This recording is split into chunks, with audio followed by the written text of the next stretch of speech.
This segment sponsored by Anthem Blue Cross Blue Shield.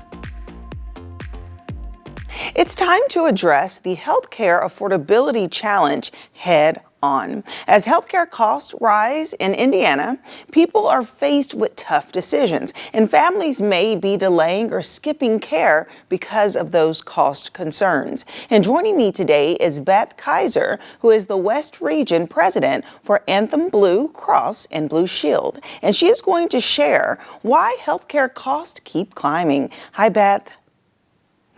Hi, Jessica. I'm proud to be here with you in Indiana today. I'm proud to call this home, as well as our headquarters home. Yes, well, I'm so happy to chat with you because I know that this time is there's a lot of scary stuff happening in the world, especially when it comes to the risk of healthcare costs doubling and just people trying to have more affordability. And so what are some of the factors that you think right now is really driving up healthcare? Yeah, it's pretty complex in many cases, but the major factors that we see in Indiana include our aging population, an increased amount of chronic conditions such as diabetes, escalating drug prices. We see provider consolidation in Indiana, as well as fraud and abuse.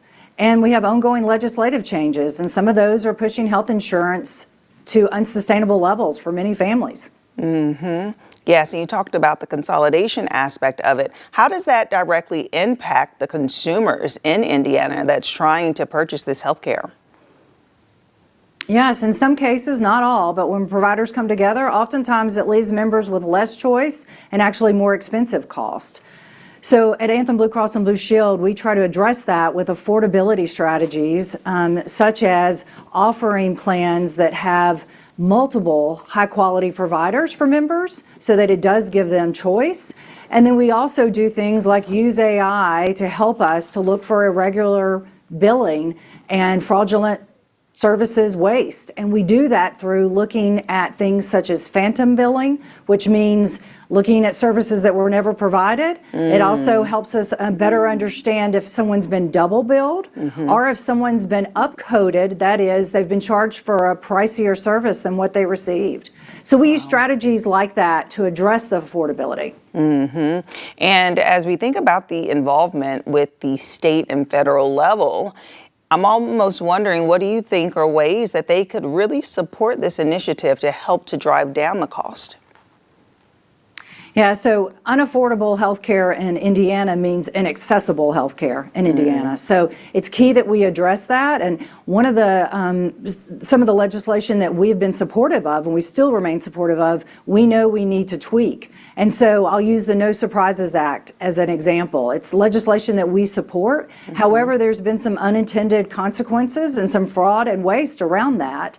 And so we're addressing that, working with our provider partners to implement a policy in 2026 that actually curbs in-network hospitals from using out-of-network specialists and allowing them to bill as in-network facilities. And so that takes away that surprise bill concept. It also helps us work with those specialists to bring them in-network, which lowers the cost for Hoosiers. Wow, that's interesting. And so you are a veteran in the healthcare industry with working for over 25 years. As you kind of look at the progression of healthcare over the years, what type of hope do you see right now that we can stay on track, or do you feel that there's no way to get this train back in the right direction? Yeah, I'd say while we're talking today about unaffordability and how that drives to inaccessible health care, I'd say the excitement I have is with data, with AI, we now understand our populations at a much deeper level. And we're looking at people through the lens of whole health at Anthem Blue Cross Blue Shield. And so that allows us to help work with those individuals with tools and resources to help them stay healthier longer. And so if we can address those concerns and make the healthy choice the easy choice earlier in life for our members, that will reduce cost in the long run. Such good information. And that's the part that gets me excited. Right. And then you can spread that excitement onto us. Thank you so much, Beth Keyser, for the information today and providing that hope at the end. Well, thank you. And I would ask that your viewers be able to access our resources in more detail. We have a website, www.anthem.com/affordability in Indiana. So we'd love for them to check that out as they have time. Absolutely. Thank you, Jessica. Thank you, Beth. And as Beth said, their website is available with more information. Again, we will have that on the screen. That was Anthem, Blue Cross, and Blue Shield. And I'll see you after the break. This segment sponsored by Anthem Blue Cross Blue Shield.